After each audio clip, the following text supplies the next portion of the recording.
Hello students, तो आज की इस वीडियो में बात करेंगे जनरल ऑर्गेनिक केमिस्ट्री के बारे में। जीओसी के लिए हमारे पास कुछ इंपॉर्टेंट कॉन्सेप्ट्स हैं जो आपको नीट और जेई जैसे एग्जाम्स में बहुत हेल्प करेंगे। और आपको ये जो कॉन्सेप्ट्स है ये हमेशा पता होना चाहिए जब भी आप कभी भी जीओसी के क्वेश्चन करना स्टार्ट करोगे। ठीक है, तो सबसे पहले हम बात करते हैं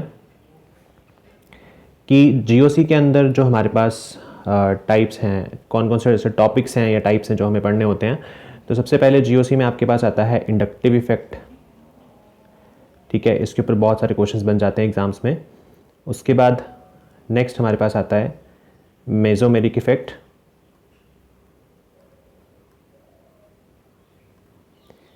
इसके बाद अगला जो टॉपिक अपने पास बनता है वो बनता है हाइपर कॉन्जुगेशन।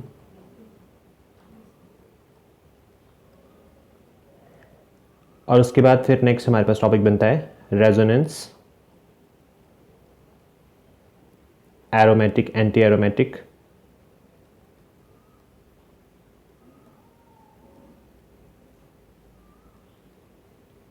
इसी तरीके से हमारे पास कुछ बॉन्ड लेंथ के क्वेश्चंस बन जाते हैं कॉम्पिटिटिव एग्जाम्स में, और रेजोनेंस एनर्जी। ठीक है, तो ये हमारे पास कुछ टॉपिक्स हैं जो कि हम कवर करते हैं जीओसी के अंदर। लेकिन आज की इस वीडियो में हम बात करेंगे कुछ इंपॉर्टेंट कॉन्सेप्ट्स जो कि आपको इन टॉपिक्स को करने से पहले याद रखने हैं। जब भी आप ये टॉपिक्स पढ़ेंगे तो उससे पहले आपको क्या क्या चीज़ें पहले से पता होनी चाहिए, उसके बारे में हम यहाँ पर डिस्कशन करेंगे। तो स्टार्ट करते हैं। तो सबसे पहले आपको ये पता होना चाहिए कि कोई भी आपके पास एलिमेंट अगर आ गया तो उस एलिमेंट के अंदर उसके ऊपर कितने लोन पे प्रेजेंट होंगे जब वो किसी कंपाउंड की फॉर्म में प्रेजेंट होगा। ठीक है, जैसे मान लो हमारे पास क्या है, H2O है, वाटर है। ठीक है, तो वाटर को हम कैसे लिखते हैं, इस तरीके से कुछ लिखते हैं वाटर को, OH और H। ठीक है, तो यहाँ पे हमारे पास ऑक्सीजन पे कितने लोन पेयर्स होंगे ये आपको देखना है। तो देखिए, ऑक्सीजन पर आपको याद रखना है कितने लोन पेयर होंगे, हमारे पास 2 लोन पेयर होंगे।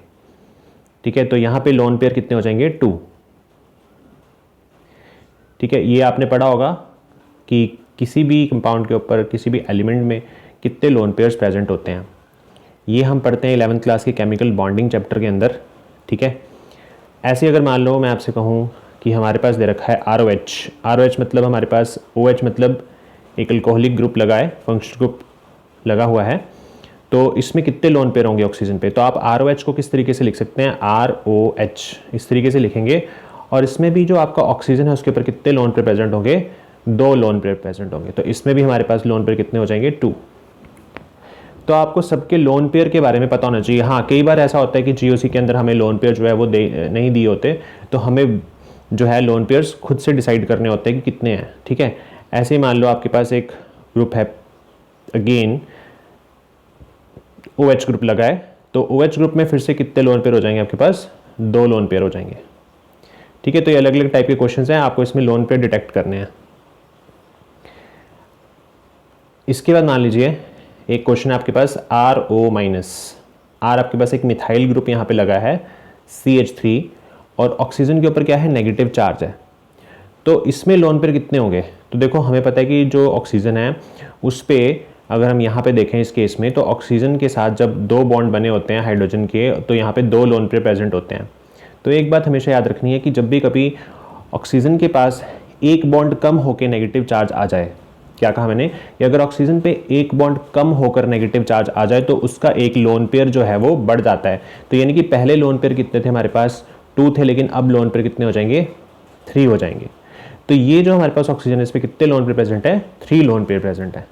ठीक है, तो आपने इस चीज़ का हमेशा ध्यान रखना है कि जब भी कभी नेगेटिव चार्ज लगा होगा और अगर एक बॉन्ड कम होकर नेगेटिव चार्ज आ जाए तो उस केस में हम क्या मानते हैं कि हमारा एक लोन पेयर और उसमें ऐड हो जाएगा। ठीक है, इस तरीके से हम और भी बहुत सारे एग्जांपल्स यहाँ पे ले सकते हैं जिसमें हमें लोन पेयर को डिटेक्ट करना है। सबसे ज़रूरी काम हमारे पास ये है कि हमें लोन पेयर पता होना चाहिए। जैसे मान लो हम अमोनिया लिखते हैं NH3, तो जब अमोनिया आप लिखते हो तो अमोनिया के ऊपर भी यहाँ पे क्या होता है, एक लोन पेयर प्रेजेंट होता है। तो हम इसमें लोन पेयर की वैल्यू कितनी बोलेंगे कि यहाँ पे लोन पेयर कितना है, 1 है।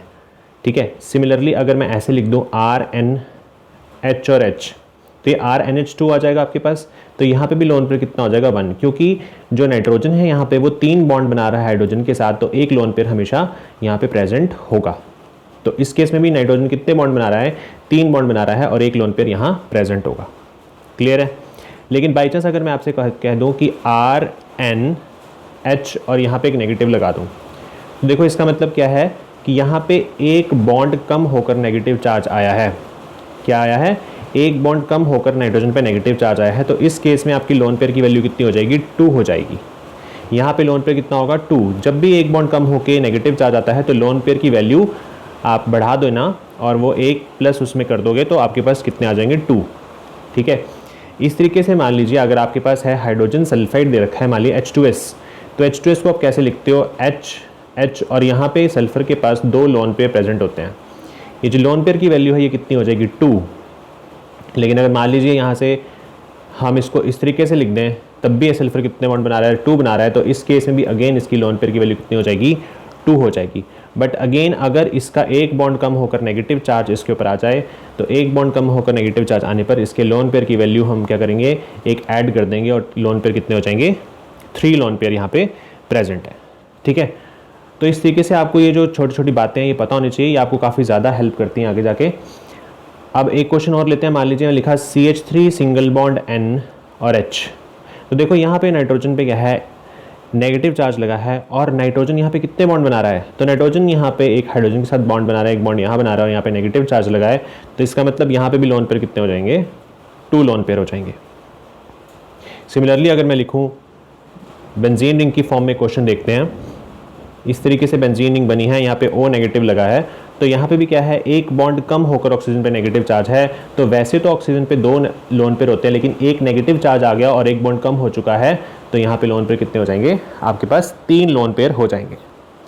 तो आई होप आपको यहाँ तक चीज़ें क्लियर हो गई हैं कि हम कैसे लोन पेयर को डिटेक्ट कर सकते हैं। बहुत ही ज़्यादा इंपॉर्टेंट है लोन पेयर, आपको पता होना चाहिए कितने होते हैं। तो इसके आगे और कुछ एग्जाम्पल्स करेंगे अपनी नेक्स्ट वीडियो के अंदर। Thank you so much.